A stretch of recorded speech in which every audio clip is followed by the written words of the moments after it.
যারা ভাবে যে আমি এখন শক্তিশালী, আমার কাছে এখন পাওয়ার আছে, আমার যা ইচ্ছা আমি তা করতে পারবো, যা ইচ্ছা তা খুশি অপোজিট সাইডের মানুষকে বলতে পারবো, সেই ঠিক তাই তাদের ওইসব মানুষদের আমি শুধু একটা কথা বলতে চাই যে আপনার যে দেহটা বর্তমানে আছে সেটা কি আগামী 5 বছর বা 10 বছর বা ফুল লাইফ সেরকম থাকবে?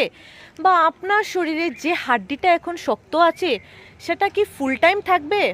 বা আপনার যে থুতা যেটা বলে, যেটা বর্তমানে কেচির মতো চলছে, সেটা কি পুরো লাইফ চলবে? নিশ্চয় না। একদিন না তো একদিন হাড্ডি নরম হবে, থুতা হালা কেচিটা তো ভুতা কেচি হবে। তখন আপনারা কি করবেন? একবার ভেবে দেখেছেন? যদি ভাবেন না, তো অবশ্যই আমার এই ভিডিওটা দেখার পর একবার না একবার ভাববেন যে কথাটা আদৌতে আমি সত্যি বললাম না মিথ্যে বললাম। যদি মিথ্যে বলে থাকি তো প্লিজ একবার কমেন্ট সেকশনে কমেন্ট করে যাবেন, আর যদি সত্যি বলে থাকি তো কমেন্ট সেকশনে একটা লাভ রিয়েক্ট দিয়ে দেবেন। Bye bye.